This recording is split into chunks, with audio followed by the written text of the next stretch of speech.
Hello and welcome back to our playthrough of 428 Shibuya Scramble. I'm here with Yoshi, That's some goodness.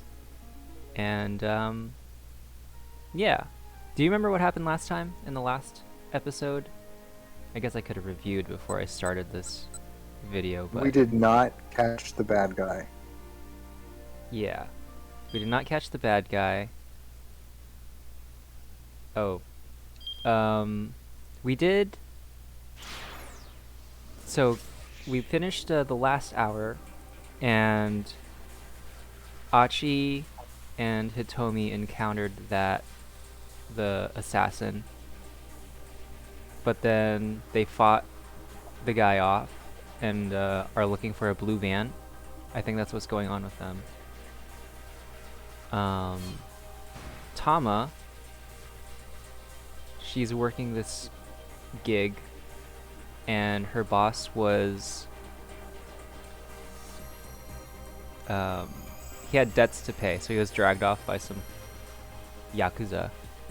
Right, Yakuza. right. But And I think that's she made friends with a chicken. yeah. She made friends with the chicken, who ate her lunch. Yeah.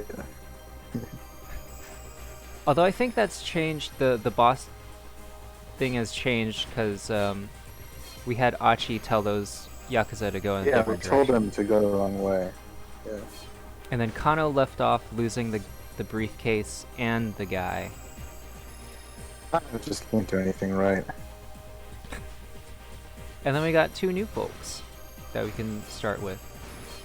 I think I asked you after we recorded the last video, and you mentioned starting someone new. Which one Yeah, are you? let's do Osawa. Osawa? Okay. Yeah. He's got a nice big head. Alright, Osawa. Jumping in.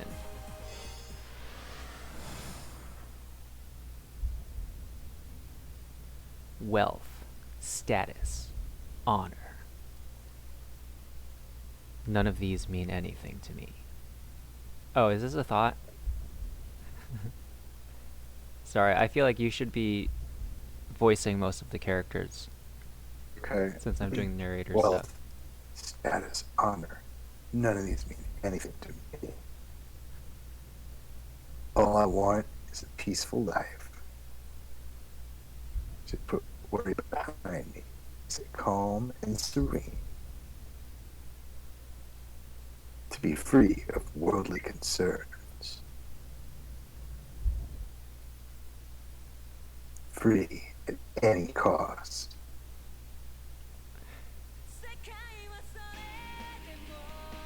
Oh yeah, this is my favorite song.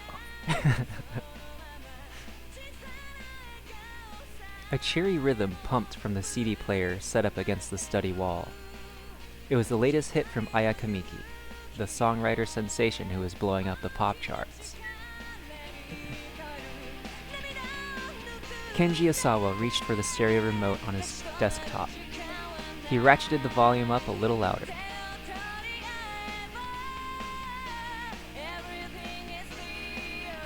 The song is great, by the way. He looked like the sort of man who'd be more interested in classical music, but in fact he was a huge fan of the girl rock popular with middle schoolers. Closing his eyes, he swayed back and forth in time with the music, humming his favorite lyrics under his breath. But his movements faltered. It's no use. Aya's voice usually soothed whatever ailed him, but today even she couldn't help. Today, Osawa was a complete wreck, in both body and mind. Mounds of paperwork were scattered across the desktop in his study, all of it about viruses and vaccines. It had only been a week since he'd returned from a business trip to the company's branch office in the US, and he was slated to go back in another week's time. There was a truly staggering amount of work he needed to get through while he was at home. He picked up one of the papers, glanced at it aimlessly, then tossed it back onto the desk. Slumping back in his chair, he let out a long, deep sigh. He was in no mental state to work right now. A faint knock at the door barely roused him from his torpor. Do you know what torpor is? I'm just going to assume, based on like context clues, that it means like stupor or like a state of languishing.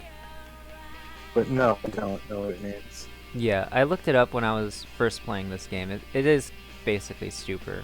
It's like, is stupor specifically about like a mind? I don't know. I don't know. It's similar enough to stupor. So Yorosawa, do you... Look at this guy too. Okay.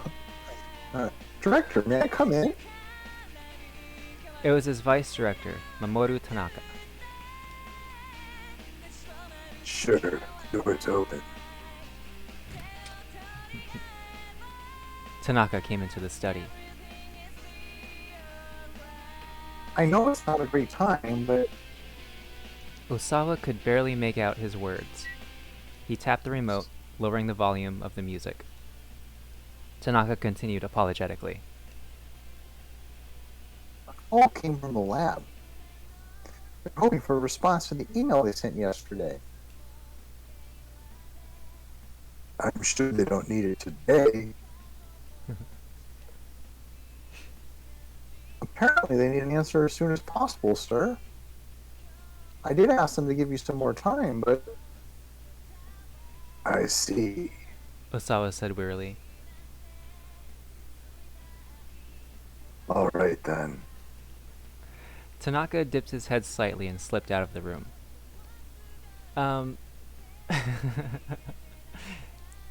So I'm just reminding, the audience that's listening that I live in Japan and Yoshi lives in America. So, like, the connection sounds a little weird. Your voice is a little warbly at the moment. But that's probably just our connection. Dear. I can change the Osawa's register to make it a little more warble-proof. I think it's fine. I don't think there's anything that could be done.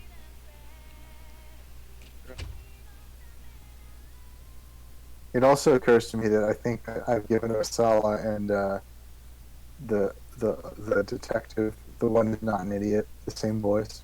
Oh. So if you want to change it, like, probably now is the time. But I feel like they have similar voices. Osawa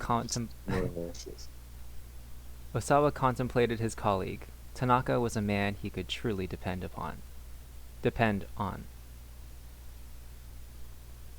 There's enough of his own work to do. He didn't need to come here again today, but he did.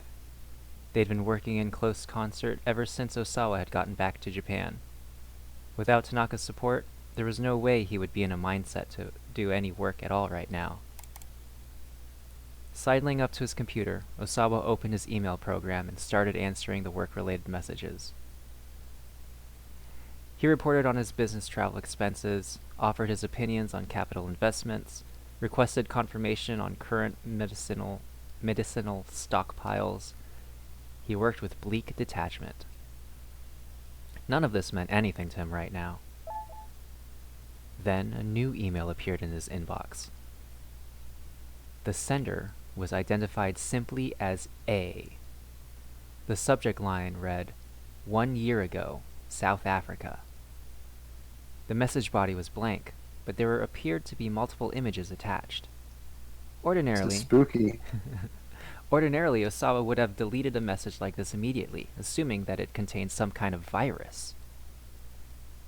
But the word South Africa drew his attention. Possibly be related to... He couldn't help but to wonder. For a long moment he hovered the cursor over one of the image files. At last, as if spurred on by the upbeat rhythm in his ears, he double-clicked the mouse.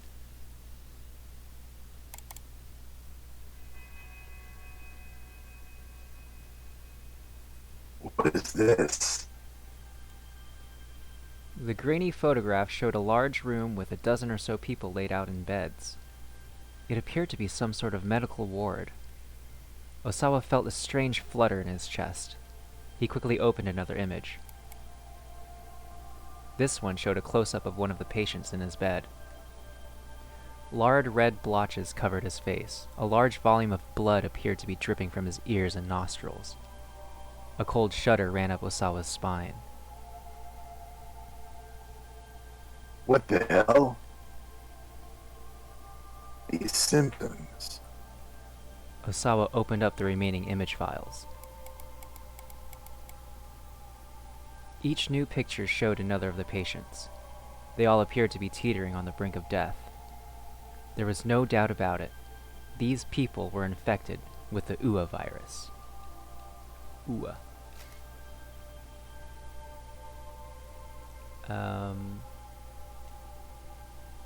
Member of the same family as the Ebola virus. Capable of airborne transmission. Is risk group 4.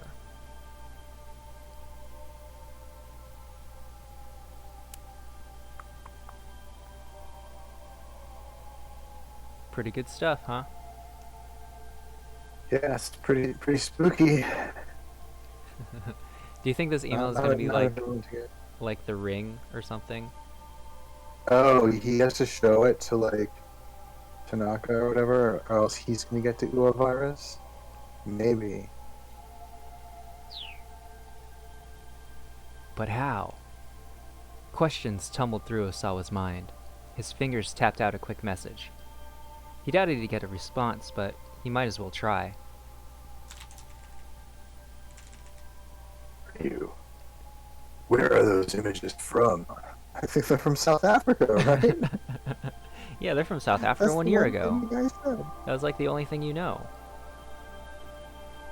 The UA virus got its name from a Swahili word for flower. Virus is roughly 90 nanometers Yeah. to 110 nanometers in diameter. It's got a pronounced sickle-like shape. That's why it's called the sickle of death. Oh yeah, it does say nanometer at the bottom. That's kind of big. 700 nanometers is like damn close to a millimeter. Yeah, that is. But it's like, you could see a millimeter. I feel like that's huge, right? For a virus? Well, it says 1 nanometer is a billionth. I don't know. Of a meter. Oh, okay, I'm sorry. I was thinking a million. I was thinking it was a million. Okay, that makes a lot more sense. Yeah. A billionth. Jeez, it's not like I like majored in math or anything. I should have done that. Alright. Well, do you measure stuff Pardon me. in math class? No, but like you're supposed to know about like what a million and a billion is, or else you're just like a big dummy. Supposedly, this was based on the fact that the propagated form of the virus resembled the petals of a flower. Despite the flowery name, however, the disease was anything but pretty. UA didn't just mean flower. It also meant to kill. And as the name suggested, the virus had a mortality rate of 100% in those it managed to infect.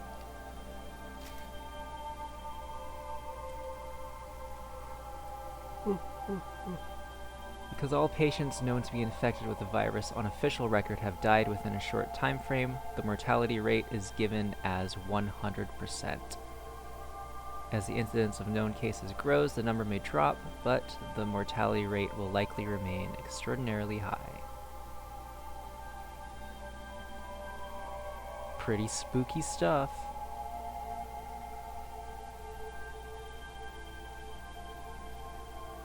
Should I wait until you tell me that's okay to move on, or? Oh no, we're good. Okay, We're good. okay. You just use your own discretion. Okay. Moreover, there was a very short incubation period between infection, the onset of symptoms, and death.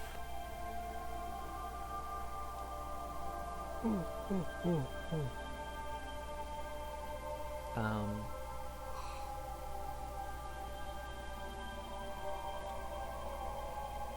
Basically, a bunch of really gross shit happens and you die. yeah, I was gonna skim read, but like I couldn't find a good spot between all these um, technical terms. Bodily fluids. There we go. Within roughly 12 hours, bleeding would set in throughout the body, everywhere but the bones and muscles, with lethal results. Due to its incredibly high mortality rate, the disease's very existence had been kept hidden from public knowledge. Osawa's computer chimed to signify the arrival of a new email. The sender was A. He hurried to open the message.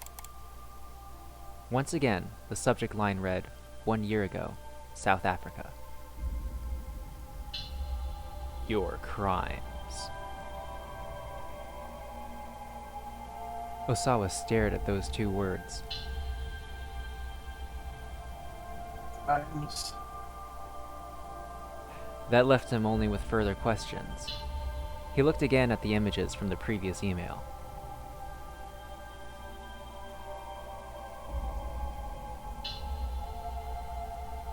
Makes any of this my crimes? He could see that the patient's bleeding was severe. He estimated that several hours had passed since the onset of the disease. It wouldn't be long before their lives were cut short. Feel that agony, that suffering, and then to perish. Am I to blame for that?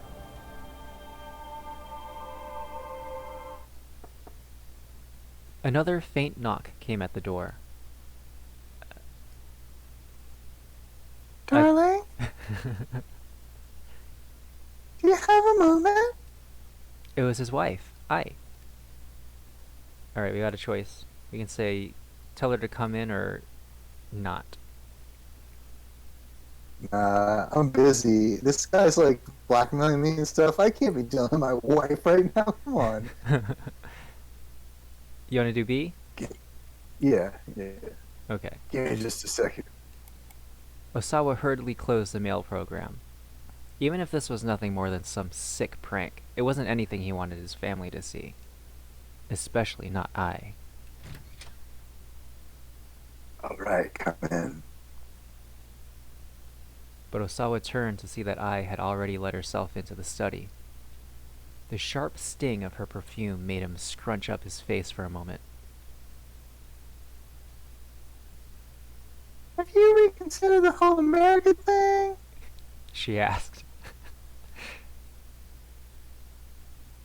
This again. Osawa thought sullenly to himself. Please, He said. can we not discuss this right now? If not now, then when? You know this isn't a decision that you just make on your own. On his latest business trip, a major American pharmaceutical firm had attempted to headhunt him, asking him to join them and be among the top researchers in the world. The money and prestige held no interest for him, and he was reluctant to turn his back on Okoshi Pharmaceutical after many years of service. But yeah, I just want like peace and stuff. I don't care about money and prestige. Yeah. Yeah, this is the place he works at. Annual turnover of 1 trillion yen. And it's just like a $10 billion. It's pretty good. It's not bad. Pretty good. I mean, that's probably not how much he makes, but That is not certainly not how much Kenji Osawa makes. It's like the company's revenue. nonetheless, he was intrigued by the offer. It would mean the chance to conduct his virus research in a much better funded environment. Taking the job would necessitate relocating to the US, however. When he'd mentioned the possibility of emigrating to Ai, she shot the idea down on the spot. Her opposition was understandable. Ai's father, Suguru Makino, was a member of Akoshi Pharmaceuticals' board of directors. No way was he going to let Osawa jump ship to another company. Darling, please. Ai drew in closer to him. Think about it from my perspective. If you leave for America, what am I supposed to tell my father? He'd gotten so used to it, that grating whine of hers. I knew she was whiny. If you consider what might happen to Akoshi if you leave, dear? We can discuss that once all this is finished. Osawa kept his voice as level as he could. You do remember that you're a director, right? I said. You have responsibilities. Stop thinking about yourself so much. With a sour look, I turned and departed.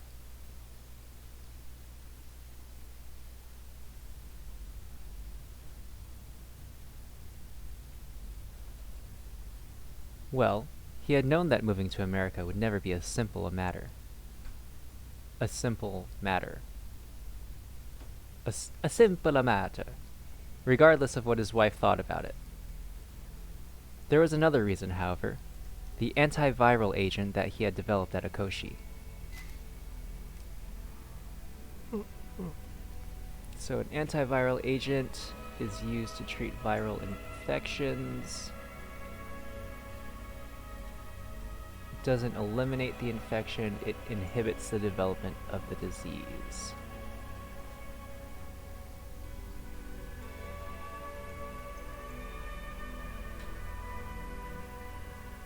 Cool. Alright, moving on. After the UA virus was discovered, infectious disease research facilities worldwide had thrown themselves into a top-secret effort to develop a vaccine. Vaccines. This is how they work. I'm pretty sure this explains the difference between antiviral and vaccines. Yeah. Later on. He does. Oh, I thought it was like inherent Oh, yeah. in the two explanations. Anyways.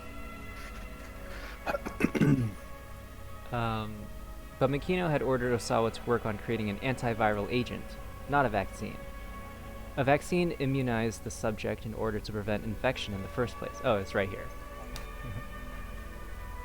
I thought there was like a comparison like right next to each other. But this must be it. Conversely, an antiviral agent could be used to treat patients already infected. It was a so-called wonder drug for combating the virus itself. Creating such a drug was far easier said than done. Developing the antiviral had been a long, arduous road.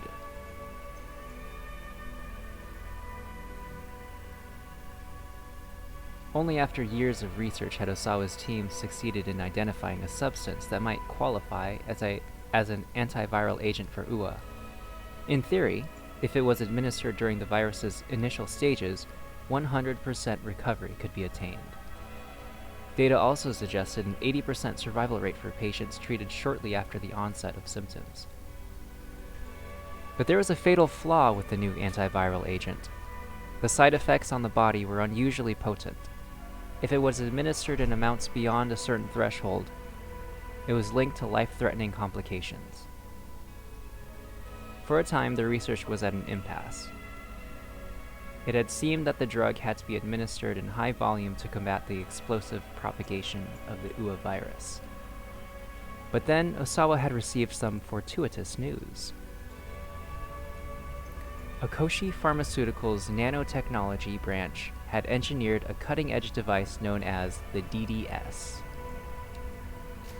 Nanotechnology that uses tiny devices.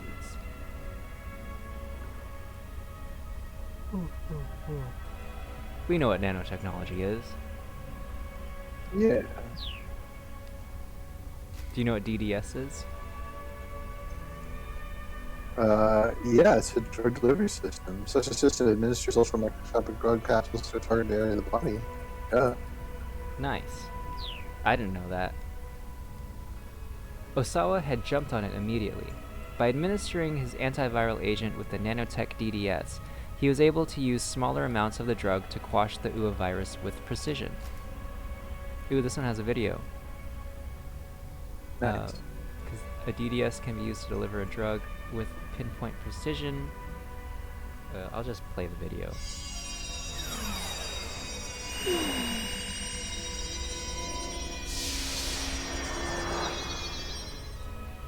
That's how it works. Got him. The procedure was a huge success.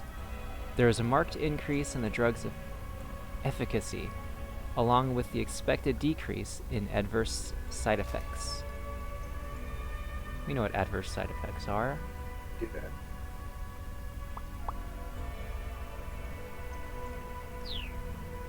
I guess like the audience can always just pause the video.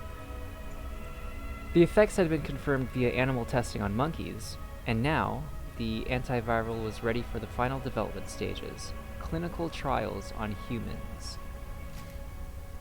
Animal testing is when you test on animals. 1964 Declaration of Helsinki.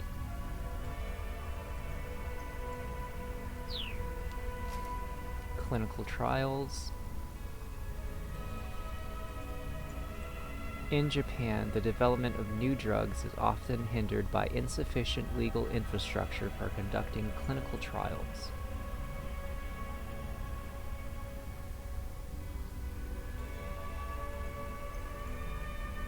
Do you think in America they're more free to just test on whatever?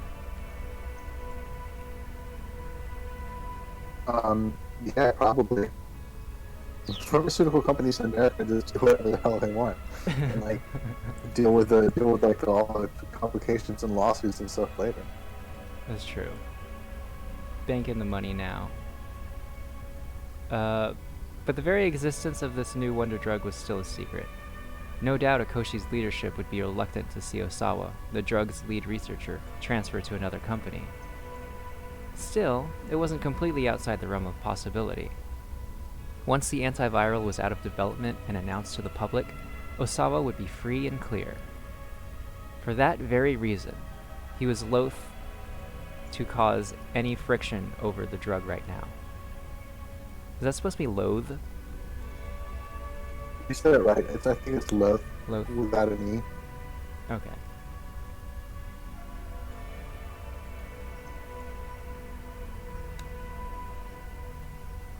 This anxiety only magnified his concern about the email he'd just received. I was just considering whether to look that up or not, but I'll do it later. Is it different from loathe, or is it just a different tense? I mean, they're definitely related words. Yeah. Loathe is just a verb meaning you hate something, and loath to do something just means you really don't want to do it. At least that's my understanding. That's good enough for me. Osawa called up Tanaka over the intercom.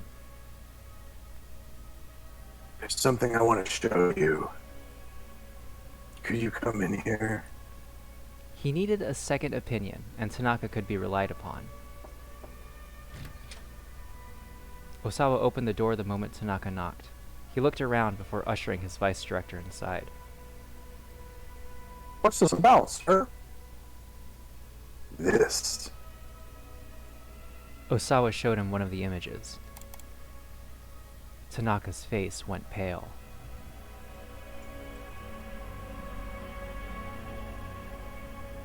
It can't be. Tanaka clearly recognized the symptoms of the UA virus. Any idea what this is about? Osawa asked. No, sir. These images were just emailed to me. The subject line says 1 year ago, South Africa.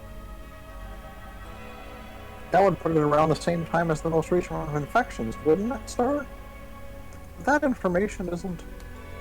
Tanaka trailed off. Osawa nodded.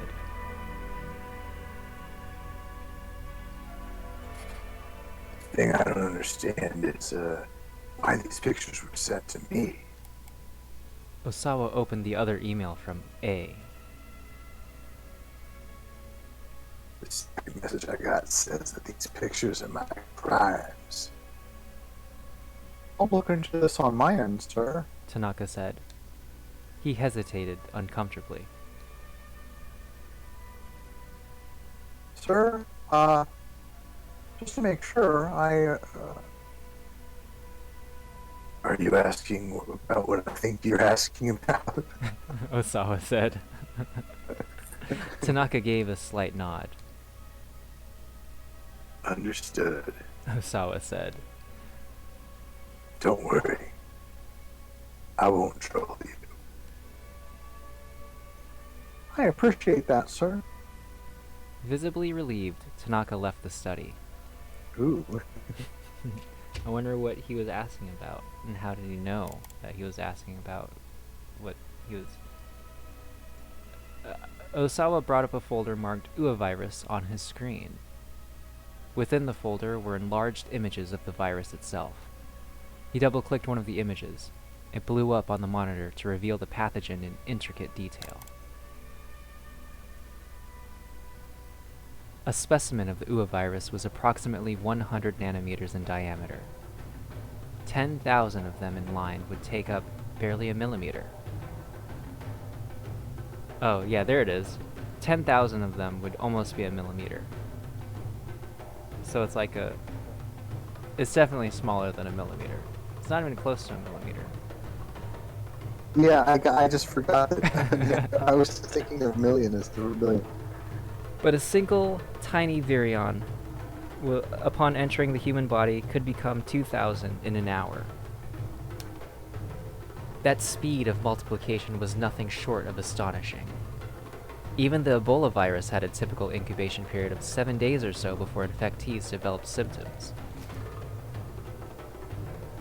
You know what the Ebola virus was, right? Is? Yeah. How long ago was that?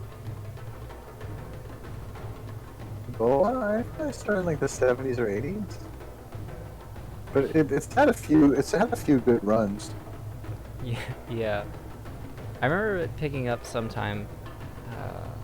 I don't remember when though.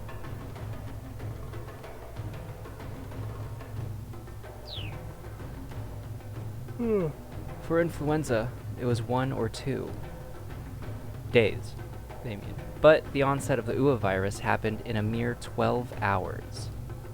Osawa viewed an image slideshow of the virus's propagation mechanism. It was a fascinating sight, no matter how many times he looked at it.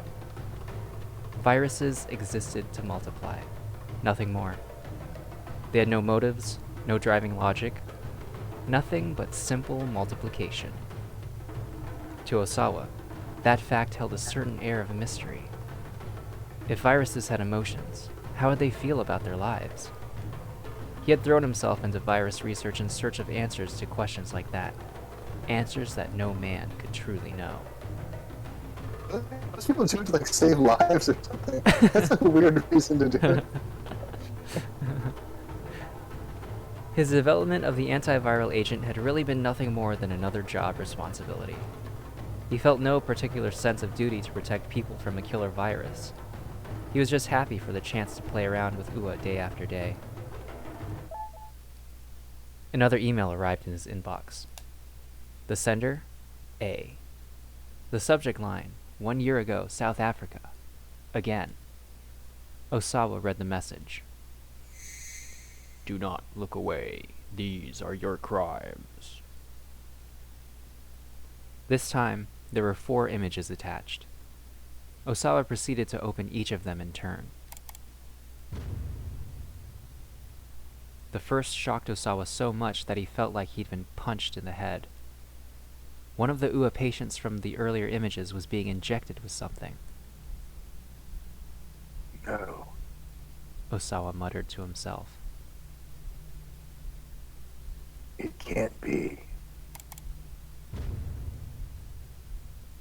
The second image showed one of the infected, hunched over in pain, vomiting up blood.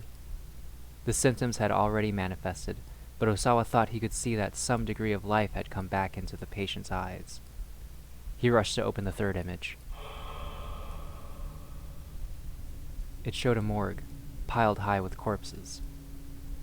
The rictus of anguish on the dead faces made them look no longer human.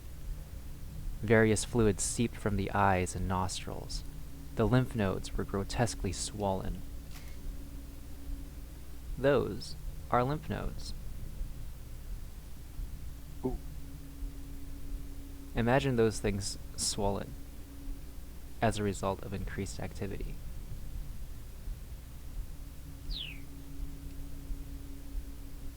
There were hospital beds stained with massive amounts of blood and gastric fluids. Next came the fourth and final image. What do you think's on this last image? Girl.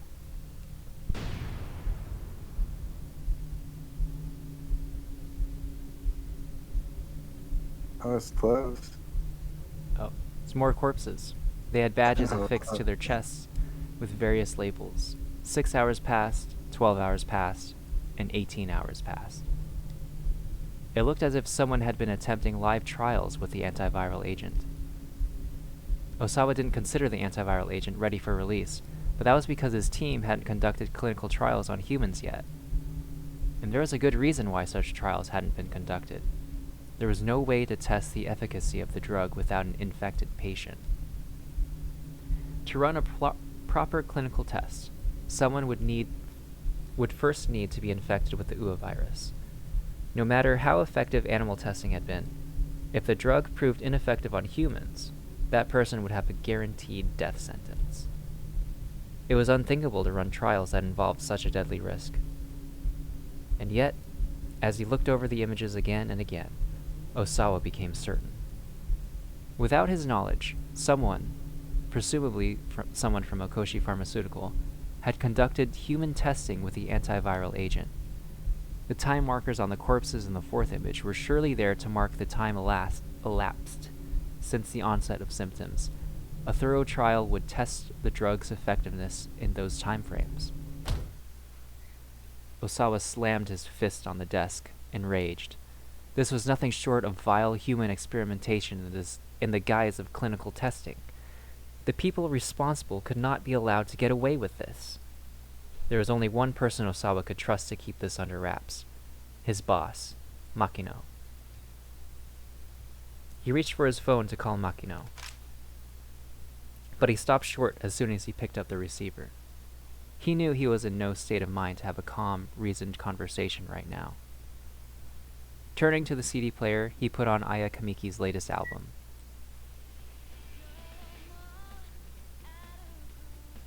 Leaning back in his chair, he surrendered himself to her soothing tones. Bit by bit, he could feel himself returning to a calmer emotional state. There had been a time when Osawa hadn't listened to music at all. In fact, he had no interest in the arts in general: music, painting, cinema. It was only due to a simple coincidence that he had found Aya Kamiki. His daughter had asked for a CD as a birthday present, so he'd swung by the store to pick one up. Since Kamiki's new album had just come out, there was a display for it in the front of the shop. Something about the bright, colorful album packaging had drawn him in. After a time, Osawa could feel himself growing calmer. He took a nice, deep breath. Oh, we have a choice. Then we can call, or we can, sleep. What are you thinking? I feel like this guy's pretty zen, so he's gonna do his thing and banish his nerves completely before he calls his boss. Alright, so we're gonna go B? Yeah. Okay. First, he took a nice deep breath, then he closed his eyes and tried to banish his nerves completely. Inclining his head toward the music, he could feel the melody pervade his body. He could scarcely believe there had been a time when he hadn't cared about music, Surely something that had such a strong effect on the body and mind alike also conveyed a deeper meaning. Osawa let the positive energy flow through him. Buoying his Buoying. spirits. Buoying.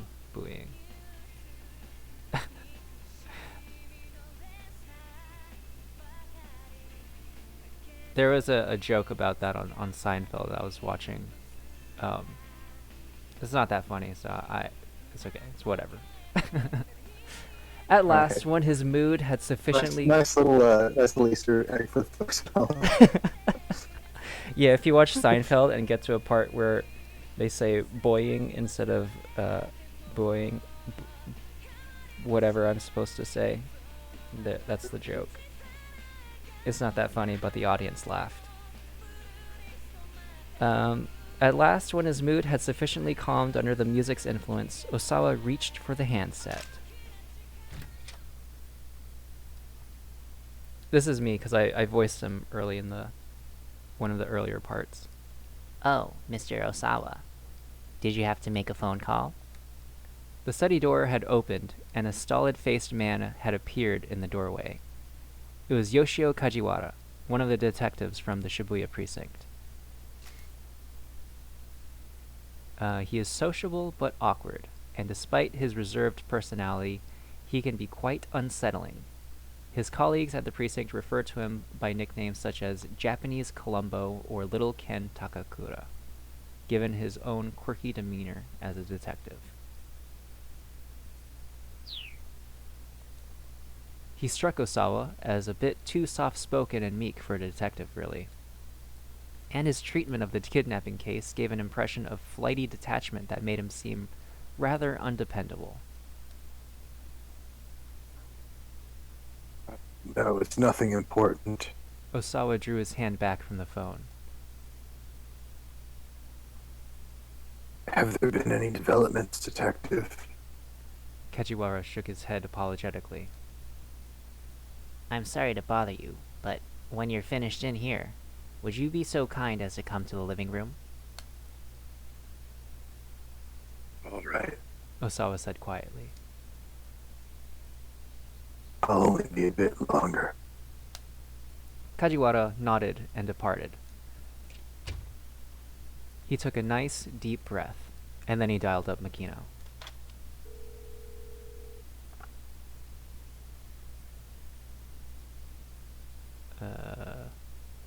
Oh. Who should voice Makino? Usually Makino. I can do it? Okay. Yeah. This is his boss. Has there been any progress? Yeah. Makino asked as he picked up. His voice was somber. No. Osawa said. Nothing much yet. A tiny sigh came in from the other end of the line. Huh. I see. Then what can I do for you? Sir, I'll just get right to the point. Have you conducted clinical trials using the antiviral drug? Makino didn't respond right away. What makes you think that? He asked at last. Osawa described the emails he'd received. When he'd finished, Makino let out his breath in surprise. Not over the phone, he said. We'll discuss this in person. I'll head over to your place when I'm done here. As soon as possible, sir. As soon as I can manage, Makino said. You're not the only person who's busy. With that, Makino hung up. There's no doubt about it then. There had been human testing. Osawa went to let Tanaka know he'd be meeting with Makino.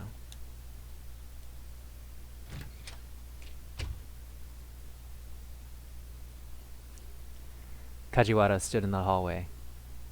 He looked like he'd been waiting there the whole time for Osawa to come out of the study. Weirdo. Are you hungry? He asked. Here, I've got something that's good for you when you're tired. Kajiwara then slipped a hand into his suit pocket. What?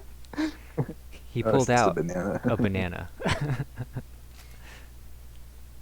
When he said his suit pocket, I thought it meant he slipped his hand into my suit pocket. Oh. It was his own. Did you know that Elvis Presley, the king of rock and roll, really loved bananas? Yeah. And that, like, Peanut butter and banana sandwich. isn't there bacon on that sandwich too? There definitely was I think, a version of it that had bacon. Also, did you know that if you drop like a banana peel, in comedic circumstances, there's a chance that someone could slip on it? I did not. I'll have to test that out. Yeah. It happens a lot in Mario Kart. Comedic circumstances. That is true. Mario Kart is pretty comedic. Pardon me. Bless you. Thank you. I'm fine, thanks. Osawa said. Kajiwara seemed to lack a detective's sense of situational awareness. Just being around him got on Osawa's nerves. Well, sir, I need you to come with me, The detective said. if you don't mind. He took Osawa by the arm. I thought he was going to take him by the hand. I did too. And or worse. Like by the hair. As Kajiwara hurried him toward the living room, Osawa could hear other detectives talking on the other side of the door.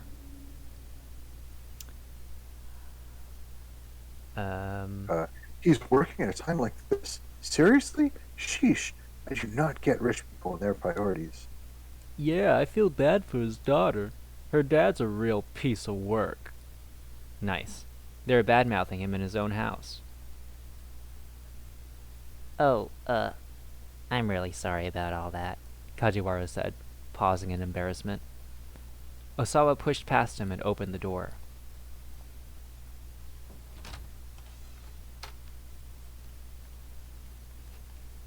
A number of police detectives had holed up in the living room.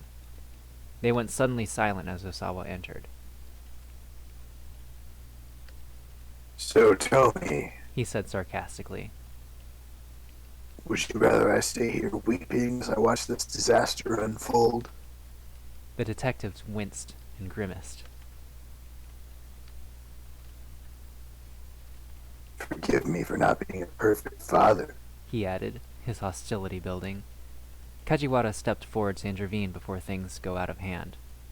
Things. Now, God, let's not be touchy. I'm not being touchy. Osawa snapped. But he knew full well that he was. These guys had the time to sit around backbiting him, but not to go out and bring Maria to safety. Already close to half a day had gone by without any new developments. The ransom demand had come in the previous night at 8 o'clock. Maria had been abducted roughly an hour before.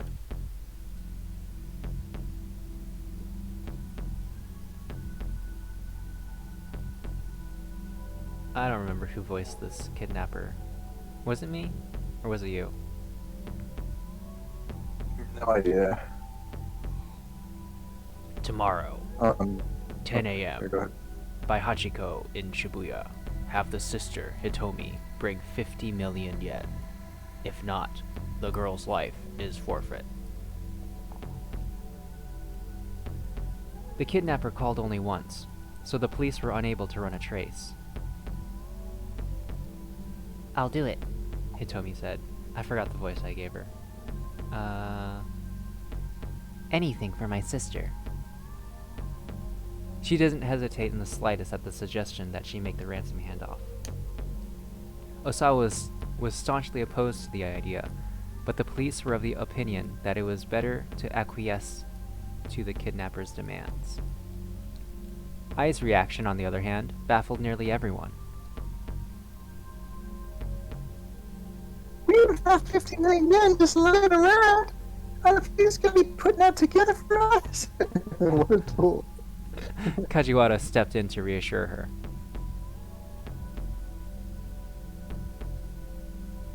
You Oh, cut that's right? sorry.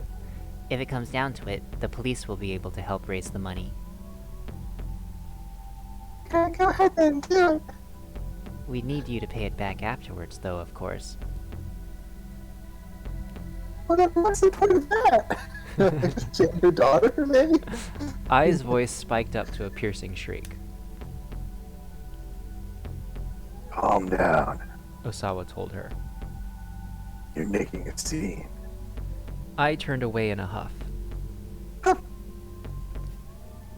It's alright, detective. Osawa continued.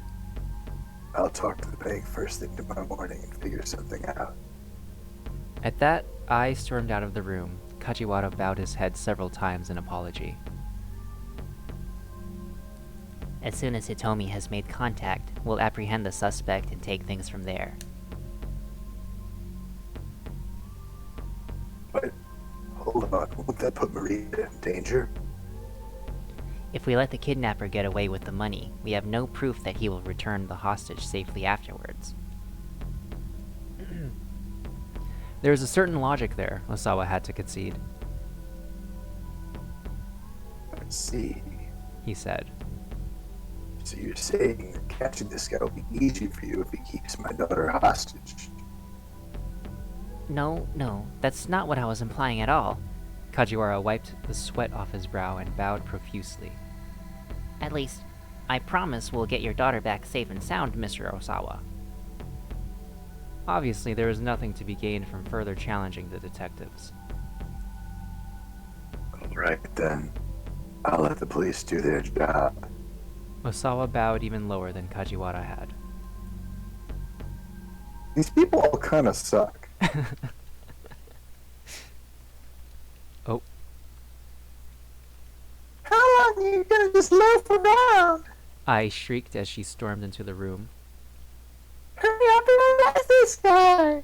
She was becoming increasingly hysterical. An hour had passed since the suspect had taken the money, and yet the police had made no effort to apprehend him. She's still not hysterical enough to want to spend $500,000 to get her daughter back. The police apparently had a rule against discussing an operation before it was fully resolved, and so the Osawas had been left in the dark. But they had overheard the task force talking over the wireless, and it appeared that they were deliberately letting the suspect roam free. Hey, Ai snapped again. if he gets away with that money, you are gonna remember his us, right? Osawa scowled. She made it sound like the money was more important than Maria's life. The detectives exchanged uneasy glances. What do you want to do? Pardon me. Yeah, we need to chide. We need to chide. She's tripping. She needs a little Alright, chide. let's give her a little chide. Osawa chided his wife. It's only money. It doesn't matter. Only money? Are you serious? I love money. Do you have any idea how much we're talking about here? The ferocity in her voice left him with no response. He should have known better than to expect her to make sacrifices for his daughters. By now, he was accustomed to Ai's coldness toward the two girls. The twins were Osawa's daughters from his first wife, who passed away 15 years earlier. Ai had no blood ties to Maria or Hitomi herself. Well, Ai continued. are the police gonna reimburse us or not? She glared pointedly at Kajiwara. Well, right now we're focused on making sure Maria is safe. Ai stormed up to him, shouting right in his face. Stop dodging the question. Answer me. Yes, of course. Kajiwara squeaked. Maybe, would you like something to eat to help you calm down? He held out a banana. Ai smacked it out of his hand. Oh dear, what a waste. It's still good. It's got a thick skin on it. Kajiwara scrambled to retrieve the fruit from the floor. Osawa went over to Tanaka and whispered into his ear. to meet with Mr. Makino. Tanaka nodded silently. Turning, Osawa saw Kajiwara looking in their direction. They made eye contact, but Osawa quickly looked away and strode out of the living room.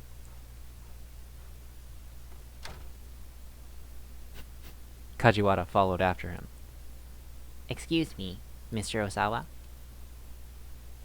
Yes, what is it? The detective fussed sheepishly with his hair and forced a smile. Sir, we'd appreciate if you could remain in the living room as much as possible. Osawa was in no mood to stand on propriety. Look, I've got a ton of work to do. He said. Are you here to tell me to play the role of the grieving father, too? No, not at all. Personally, I happen to think you're an admirable father, Mr. Osawa. Admirable, my bad. No, you said it right the first time.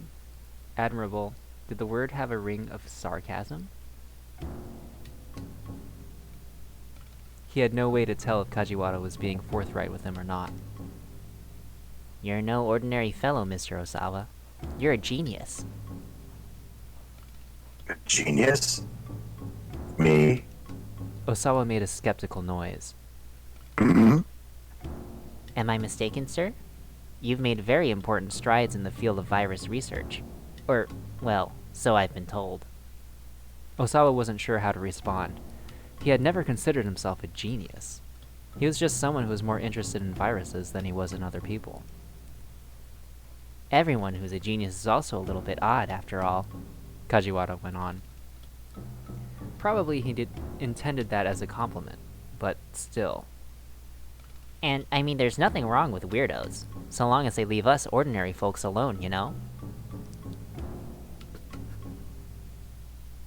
Is this guy trying to praise me or insult me? Osawa let out a heavy sigh. Genius, weirdo, what did it even matter?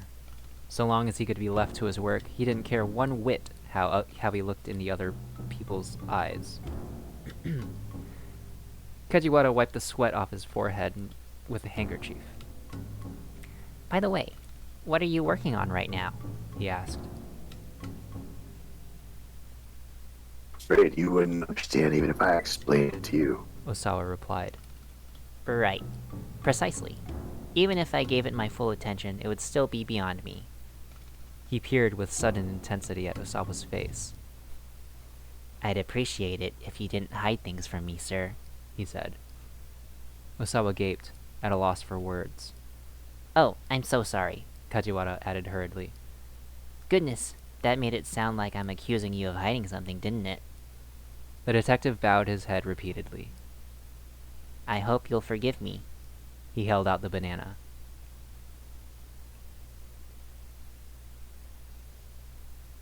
That won't be necessary. How about this, then? This time he pulled a bar of chocolate from his pocket. No, thank you. Is that partly eaten? Come on. Come on, man. Did this guy just carry an endless food supply wherever he went? Oh my, Kajiwara murmured. You geniuses really are tough to sort out. He inclined his head, mumbling to himself for a moment. What can I get for you then, sir? What I'd really like is some time by myself. In a daze of exasperation, Osawa felt his way to his study. Locking the door, he finally let out the breath he'd been holding. Then his eyes alighted on the bookshelf against the wall.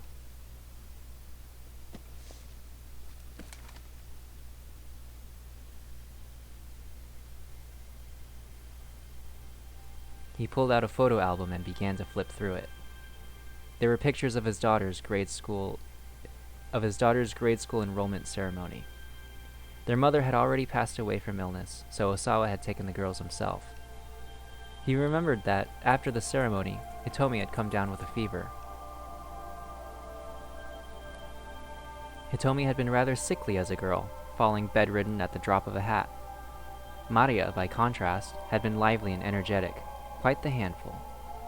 Osawa had found it remarkable that their personalities could be so different despite them being twins. He flipped further into the album. There was a picture of the three of them at their grade school graduation. Maria was looking away from the camera. Osawa felt like someone had stabbed a dagger in his heart. His daughters, or virology? Which truly concerned him more? Which did he truly love? It was ridiculous to try to compare the two.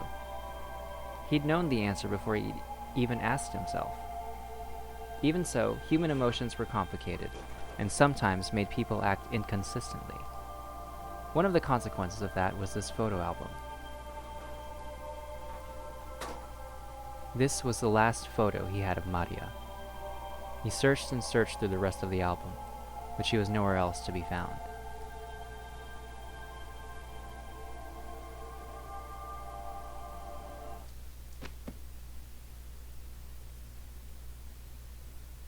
Ah, to be continued already. So we finished this guy's thing. So I guess we did a good job so far. We did a good job, unless something affected the other guys. But I don't know if they would have. I guess we'll find out. Alright, you ready to go for a little more? Yeah, I'm down to do like another arc or whatever. So, we can't do Achi. He's gonna keep out, I think. We can go back to Tama. We could go back to Kano, or we can try Minorikawa. Let's go back to Tama. Alright, we're going with Tama.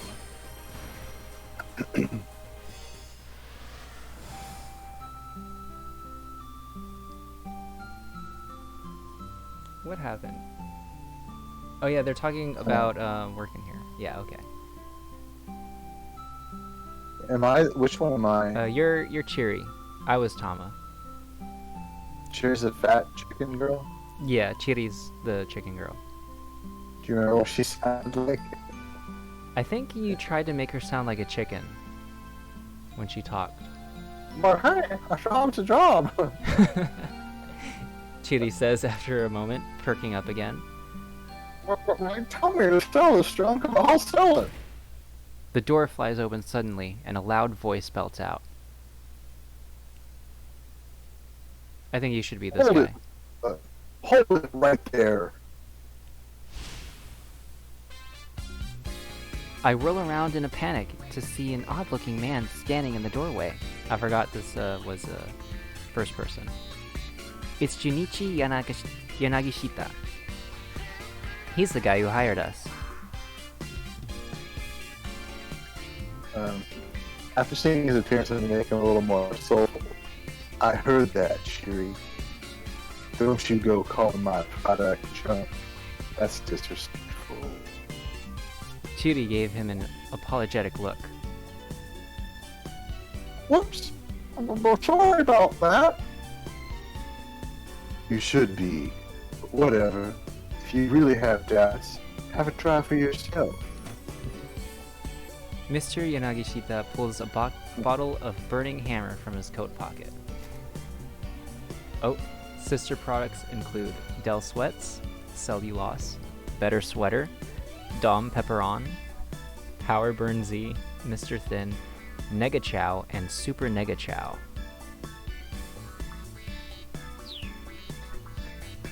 At first glance, it looks like some kind of energy supplement, but the cheapo label gives an immediate impression of sketchiness. Oh, it looks fucking sweet though. Go on. Says Yanagishita. Go. Chiri reaches out to take it. But no sooner does she grab the bottle than Mr. Yanagishita shouts out once more. Wait, hold on. What? Chiri squawks.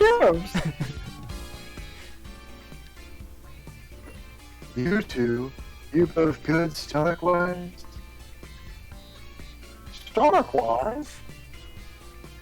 Yeah, drinking the stuff on an empty stomach can cause some pretty nasty problems. Just make sure you eat or drink something beforehand. Doesn't matter what, really. Wait, nasty problems? Yeah. Such as what? Such asked. as...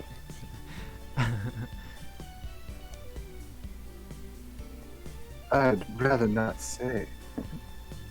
Nobody would buy it otherwise. Seriously? It's all good. I just had lunch. Chiri says. She flashes a carefree smile. Well, I haven't eaten yet.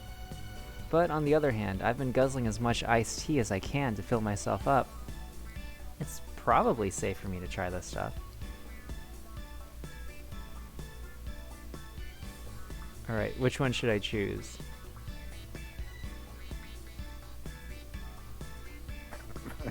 Visions. The Visions Let's one? go with the visions. Yeah. Wait, is this that stuff that gives you visions or something?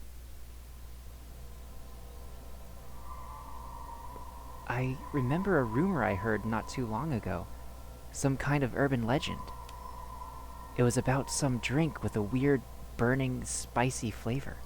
And supposedly it turns all of your fingernails a faint shade of black. Then you see things you can't normally see, and hear things you can't normally hear.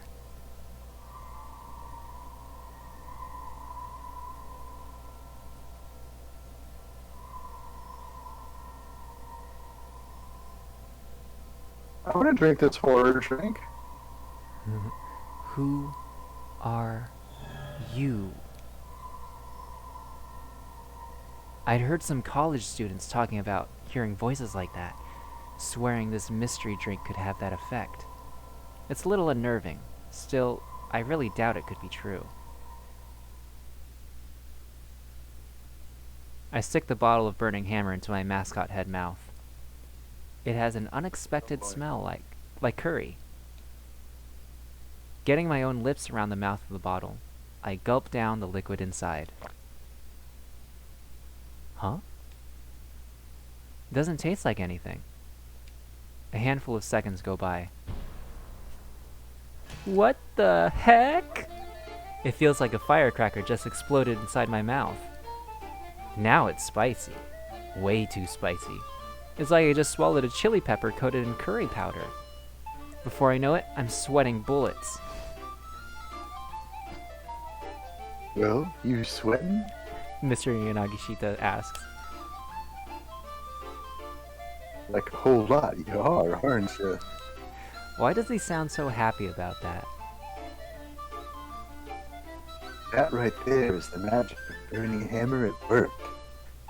Chiri and I are at a loss for words. Burning hammer. Drink all you want, just burn those pounds away. How's that sound? Good, huh?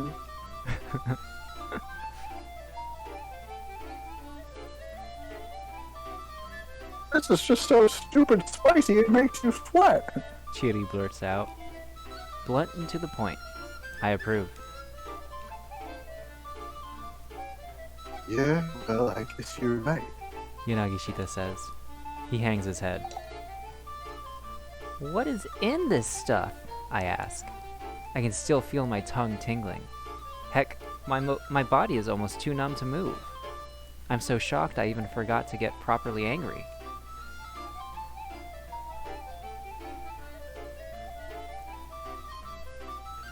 So it's this health food product that got imported from America a few years back.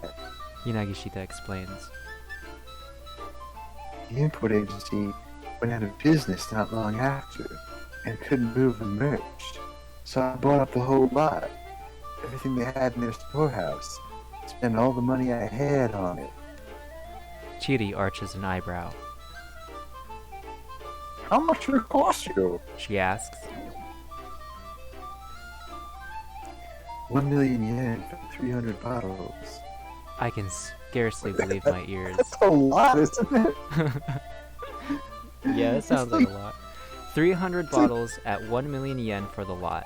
That's roughly 3,333 yen a piece. Basically like 33 bucks a bottle. Each one of these teensy little bottles costs over 3,000 yen?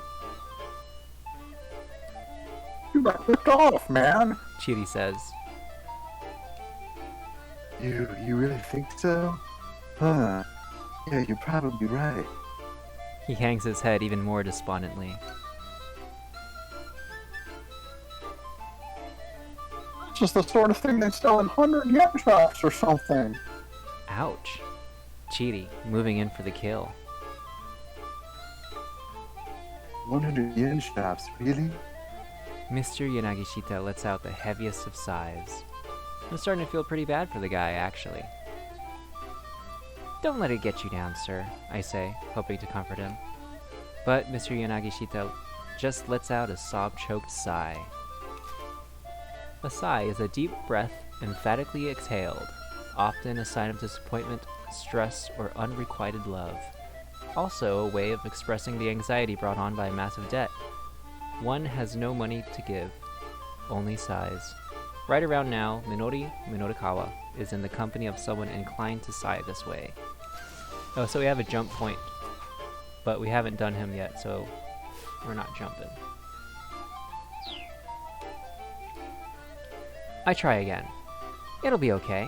Whether or not it helps you lose weight, it is spicy, and it does make you sweat. I'm not sure I follow. Chiri says. How much you selling these bottles for, boss? 15,000 yen per bottle. Selling all 300 bottles would yield proceeds of 4.5 million yen. After deducting expenses, such as the cost of the product, rental fee for the venue, pay for the part-timers, and printing flyers, this yields a net profit of roughly 2.5 million yen. It's doubtful that anyone would pay 15,000 yen for a single small bottle, but you never know. There could be a few housewives or young women out there who'd fork out that much in the name of weight loss. A terrifying thought. What? Chiri's jaw practically hits the floor. Mine does the same. No way. Nuh-uh. No freaking way. Calling that price point absurd wouldn't begin to do it justice. Well, look, selling at that price is my only option. I need to cover my costs. Anyway, please, I need you both to work your hardest. Apparently, he's committed to this insane course of action. Okay. Chiri replies. It's more like a sigh than a proper response, but I can't blame her. As for me, I can't... Oh. What should we do?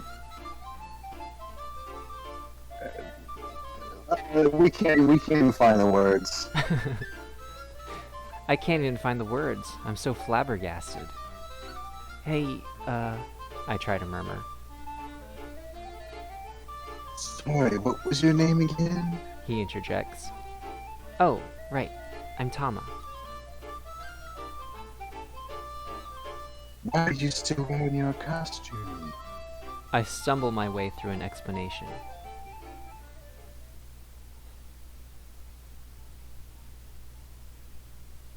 Wow, so then are you going to do the sales demo like that? Well, if I can't take the mascot costume off, I don't have much of a choice, do I? No, that won't do at all. I hired you to be a model. If you're wearing that thing, then what's the point? I'm at a loss for words. The point is exactly what he's missing. It's not like I'm wearing this getup because I want to. How about we just cut it off there? Chiri says with a big grin. She pulls a massive pair of scissors out of her bag. The blades make an unsettling snip-snip sound as she waggles them in my face. Oh no, you can't do that. Yanagishita exclaims. That's due to rental. I don't want to have to reimburse them for the thing. Well, then what am I supposed to do? I ask. He looks at me uncertainly. Maybe you could have someone from the Oh, rental this place is come Chidi. down. Oh, maybe you could have someone from the rental place come down. Chidi suggests, before helping herself to the rest of my lunch. Oh, hey, good idea. Yanagishita says. He seems to be making an effort to calm himself down, at least. Let's try to grin and bear it until then, Tama. Well, I guess that's that then. I'm sure we'll get it off eventually, I say. Hopefully before the demo. That's the spirit. I really need you to be my model. A model, huh? It's flattering, but I can't help but wonder, would I be any good at that? Well, this is no time to be timid. I need that money, no matter what.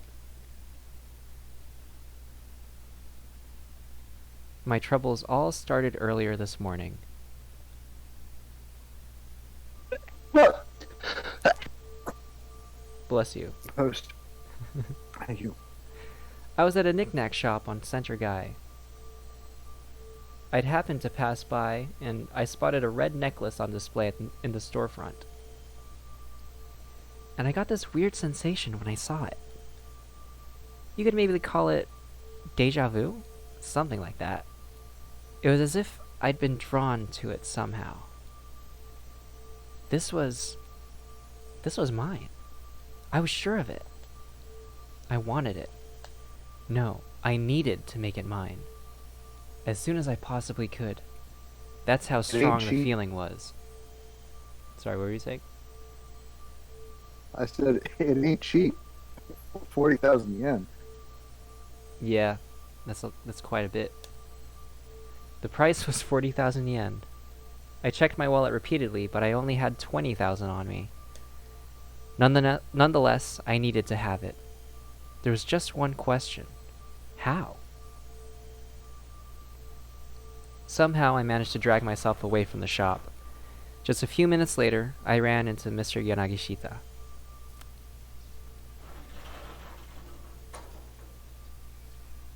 I think this is him. A voice said out of nowhere.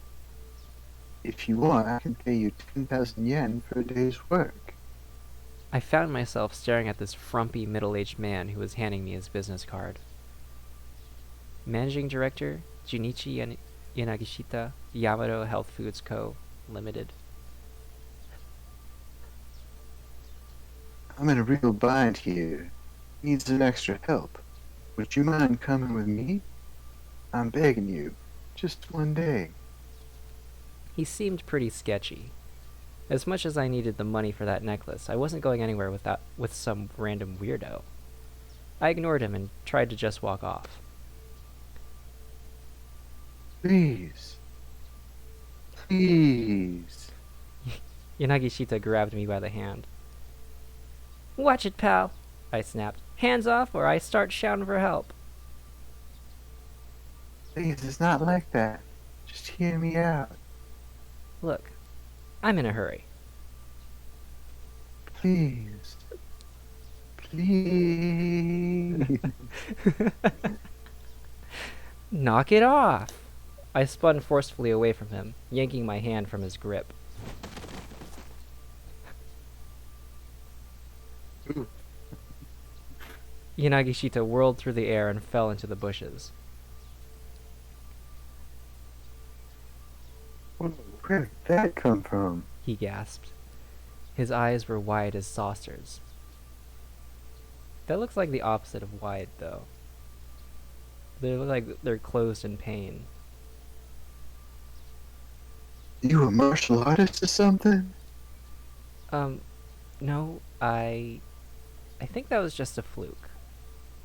The truth was, I was surprised myself at how well I'd pulled off that escape move. Okay then. Look, I'm sorry. Can you give me a hand? No way. No, I mean, give me your hand. My hip's killing me here. Ah, ow, ow, ow, ow, ow. I guess. The least I could do was help the guy get to his feet. Look, why are you hounding me so much? Please, don't be angry. The moment I saw you, I just felt it. You're the only person who can possibly do this job for me. I let out a sigh, but my interest was admittedly piqued. What kind of job? I need a sales rep for a health supplement. I want you to do PR as a dying success story for my product. Just look at you. You have the body of an actress. Sales are gonna go through the roof. Well, it was hard to feel too offended when he told me that. The job didn't seem as fishy as I'd initially suspected. All right, maybe I'm interested, I said. There's just one thing.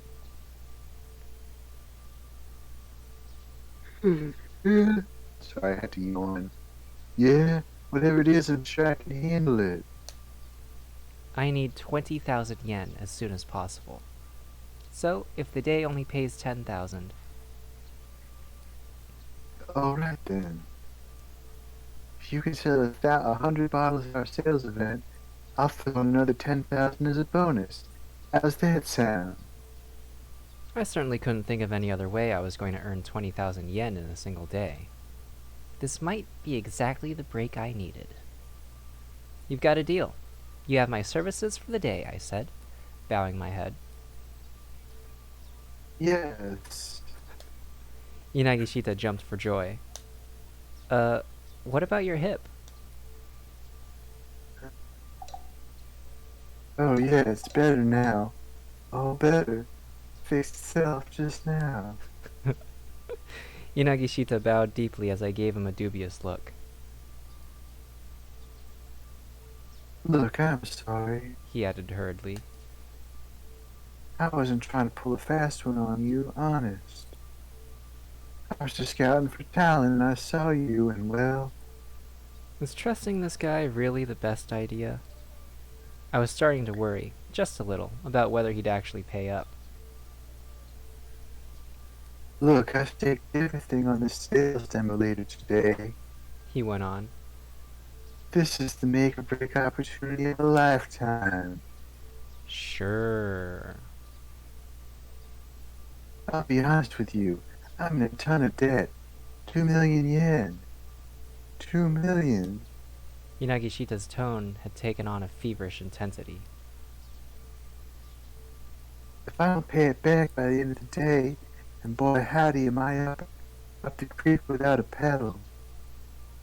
How did you even get into a situation like that? I asked. He gazed skyward, a far-off look in his eyes. Because even if he knows he has no chance of winning, sometimes a man just has to stand and fight. But I guess a girl like you wouldn't understand. He laughed and smiled at his own words. But he was right. I sure as heck didn't understand in the slightest. Anyway, real quick, could you just put this on? Mr. Yanagishita briskly rummaged through his bindle, then thrust a cat costume out toward me. What? Here? Yeah, before the sales event, you gotta hand us some samples. The burning hammer in the sample bottles is cut 10 parts to 1 with water. Even so, it is intensely spicy, and drinking it on an empty stomach is sure to cause gastrointestinal distress, or even make the drinker black out. It's hard to believe that a sample of something so dangerous would win over any customers, but you never know.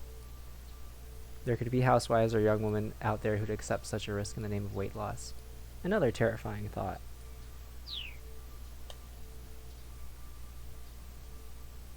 Job's already started, you know.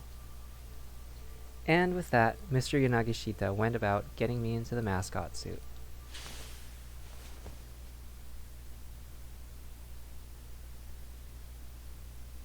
Looking back on it, it was a pretty ridiculous turn of events. Still, if I was going to get my hands on that necklace, I had to take the chance that this job would pay out.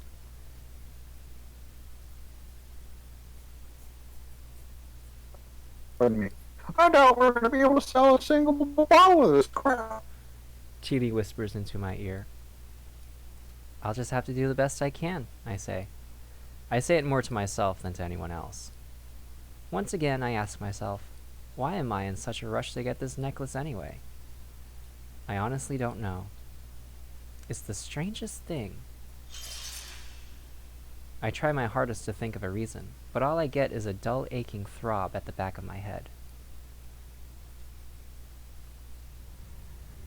It's the same pain I felt earlier, as if I'd gotten a good bonk on the head or something.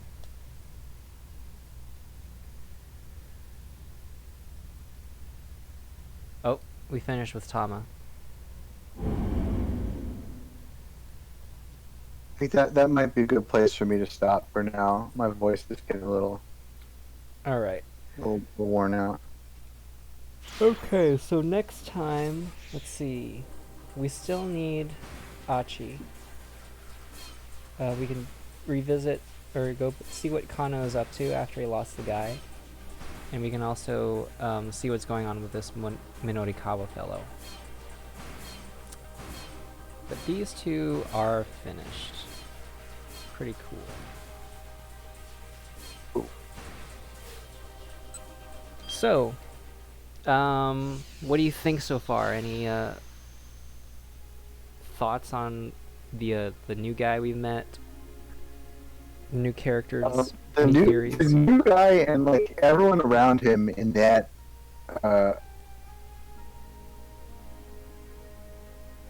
storyline subplot seems like kind of messed up. They've all got their priorities way out of whack and stuff. And the banana guy is pretty hilarious. But yeah, there's a whole lot of crazy. It feels like in that subplot, which is cool. Yeah.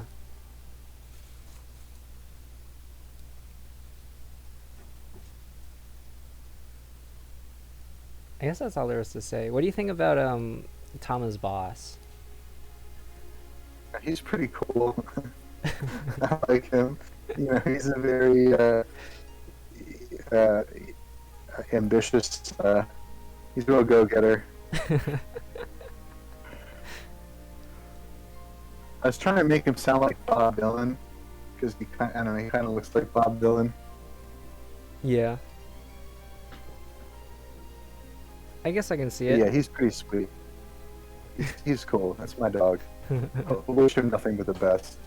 A little concerned about how things may shake out for him, but got my fingers crossed. He'll be fine. Alright, well, I guess that's it for this week's video. Did you have anything else to say? No, just keep calm and scramble on. Don't do anything I wouldn't do.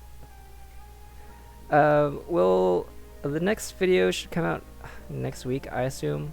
I think I've got a schedule set up, and these will start coming out. But yeah. See you guys next time. See you, folks.